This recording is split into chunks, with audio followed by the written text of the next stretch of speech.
Hi, my name is Kaela O'Neill, and this is my honors thesis for game development. It's titled Back to Reality: Pro-Social Action Inspired by Games. If you've ever played a video game, you know how engaging they are. But games do more than just capture our attention. They teach us new concepts and new skills, change our beliefs, and influence how we act. If harnessed, these persuasive powers can teach people how to act pro-socially, helping others and changing the world for the better. So how do we capture these persuasive powers to design a pro-social game intentionally? And how do we make that persuasive game popular? When designing any game to have an intentional outcome, the first step is to identify the necessary emotions. Players can be inspired to act particular ways through eliciting corresponding emotions. For example, if a game designer wanted their players to act spitefully or vengefully, perhaps they'd trigger anger. In a pro-social game, we want players to feel empathy and sympathy so that they act kindly. Why are empathy and sympathy the best emotional responses for this purpose? And how are they different? These emotional responses can be differentiated through definitions. Empathy is the ability to feel someone's exact emotions and understand how they view life. Sympathy is the desire to alleviate someone else's pain and the ability to understand their specific situation. Prerequisites exist for both of these emotions. Empathy requires emotional balance or mental stability. If an empathizer feels the subject's negative emotions too intensely, the experience may be traumatic rather than instructive. If left unaddressed in a game, this could potentially cause the player to cease playing to escape the negative emotions. Sympathy requires a basis of relatability between the sympathizer and the subject. If the sympathizer disagrees with the life events that led to the subject's difficult situation, sympathy won't occur on the basis of moral or political conflict. A perfect game example which highlights the differences between these responses is character design.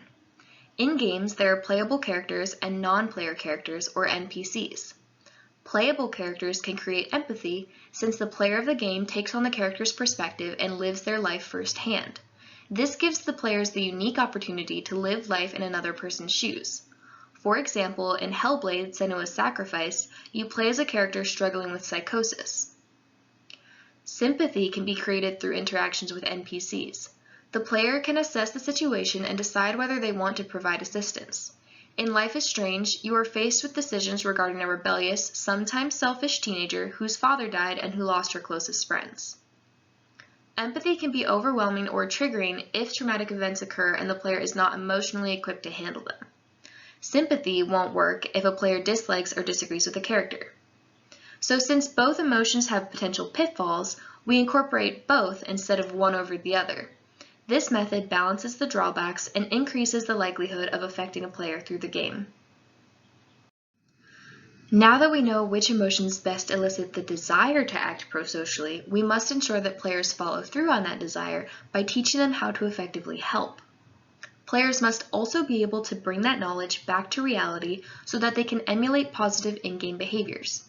Therefore, the game must be an effective learning environment since players need to be taught these pro-social skills. Players naturally learn by playing, and almost any skill or concept can be taught through a game that is well designed for its intended purpose. The effectiveness of teaching through games can be compared to traditional teaching methods. Number 1, difficulty can be paced individually for players. Games can be programmed to either provide difficulty options or intuitively change the difficulty based on player performance. In both cases, the challenge of the game can increase upon skill improvement and decrease when the player struggles. This is not as frustrating as traditional teaching methods, which can be too fast or too slow for an individual's learning style. Number 2, instruction and practice occur in tandem. Players learn a skill from the game and immediately utilize that skill during play. There's no need to set aside extra studying time. Number 3, motivation to continue learning is automatic. Games usually contain reward systems such as points, unlockables, achievements, or positive feedback. These systems encourage continued play and therefore continued learning. Lastly, well-designed games immerse their players in the game world. Players focus intently on the game and are not easily distracted. Immersion also allows players to learn without overanalyzing. The brain stores information quietly without disrupting the fun experience. So the third and final step in this process is to actually develop the persuasive game.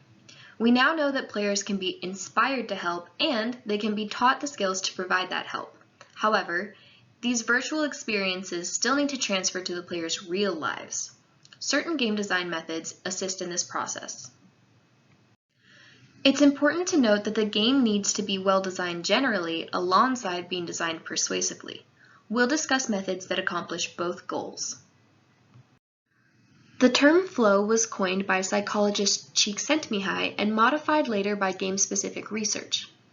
The flow state includes the following elements, a few of which have been previously noted in this presentation: clear goals, high concentration levels, a distorted sense of time, constant feedback from the game, a balance between skill and challenge, control over the environment, and an intrinsic reward system.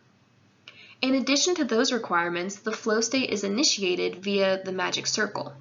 The magic circle is the boundary between game and reality. Once crossed, the circle dismantles the laws of reality and replaces them with the rules of the game. For example, players logically know that the physics of portal guns are unrealistic, but the magic circle allows players to accept portal physics as temporary reality. All good games should include flow and the magic circle. While designing a persuasive game, precise selectiveness should be used when deciding on genre and stylistic elements.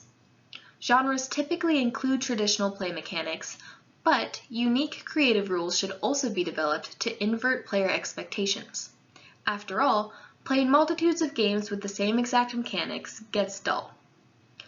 The steps to choosing the perfect genre include market research, playtesting, and reiterative alteration based on playtest feedback.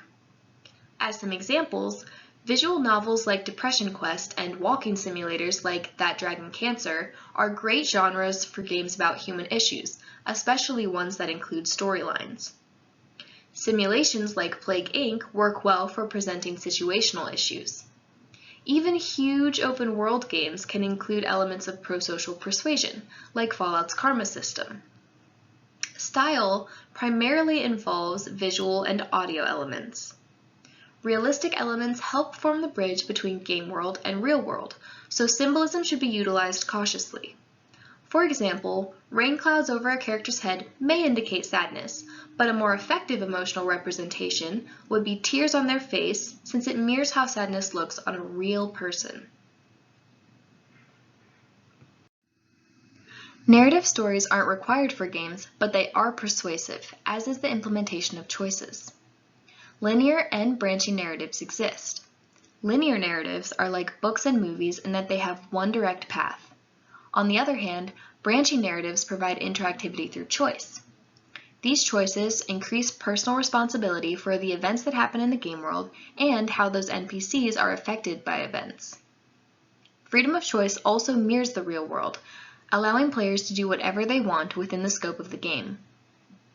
Choices also provide consequences in the form of immediate reactions or future events. Players can satiate curiosity by exploring negative decisions, be reprimanded with negative feedback, and therefore be taught the correct way to act safely. In the simulation game called the McDonald's video game, players instinctually attempt to make lots of money to win the game, but they must exploit animals and laborers to do so. Players eventually realize their mistake and learn not to harm others for monetary gain. A common problem with past persuasive games has been that players have too much fun. They don't realize that the game has a deeper meaning, so they don't learn anything. Priming can solve this. Priming is an explicit request or a subliminal message that prepares players for a certain experience without interrupting their flow state. Players who are aware of a game's more serious purposes can mentally prepare for moments of reflection. Hellblade: Senua's Sacrifice begins with a warning screen about depictions of mental illness and provides resources for emotionally struggling players. Modeling is a way to connect game events directly to real-world action. Usually, non-player characters model the behavior, although required tasks for the player would work just as well. in Dreamfall Chapters, a group of non-player characters voluntarily investigate and expose corrupt corporations in order to protect civilians. Although an extreme example, this is still the selfless, helpful behavior that should be modeled in prosocial games. Actionable advice goes hand in hand with priming. Empathy without a way to actually help can cause frustration, so external resources and further information should be provided to the player. A good practice is to provide the resources at the end of each play session. You don't have to use all of these game design methods in a single game, but the more that are present, the more effective and persuasive the game will be. The primary key in designing a game that can be both popular and prosocial is balance. Players must have fun and learn from the experience. Now that we know how to make a prosocial game, the big question is, do they actually work? Can players bring in-game emotions and skills back to reality? Research indicates that they can. Here are some of the achievements of prosocial games as tested through research projects. Prosocial games have increased awareness, empathy, and sympathy towards their respective represented issues, positively changed existing beliefs and biases, positively changed real-world behavior, increased the information about the issue shared via gameplay and/or discussed among peers, increased total amounts of donations and volunteers, and lastly, created a cycle of prosocial gaming and prosocial action. People who play one prosocial game are likely to play more of them and therefore learn about more prosocial causes. Games can make the world a kinder place. As part of this thesis, I began developing my own prosocial game called Willa and the Great Blue Sky. It aims to identify the signs of suicidal ideation and raise awareness about general mental health. By playing a game that engages these topics openly, young players will feel more informed about and more comfortable approaching these difficult subjects, whether it is for themselves or for their peers who are struggling. Willa and the Great Blue Sky is a visual novel programmed with the coding language Python. Visual novels traditionally include branching narratives and semi-realistic visuals.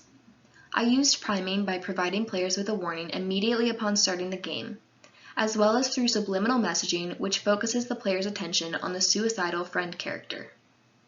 You can see the choices matter in this game. At the exact same point in the game, the top middle screenshot shows only one available decision, while the bottom middle screenshot provides 3 options. This difference was caused by the player's earlier decisions throughout the game. Finally, the characters are humans of the same age as the target audience, whose emotions are expressed realistically via changing facial expressions, and the backgrounds accurately represent their intended locations. Ideally, these combined design factors will assist the process of engaging players emotionally and conveying the intended message effectively enough to help with their real lives. Special thanks to all those who assisted and supported me during this process. If you want to play the teaser of Willa and the Great Blue Sky, follow the link below to download it for free. The full release will also be available for free soon, so check for updates. Thank you for watching!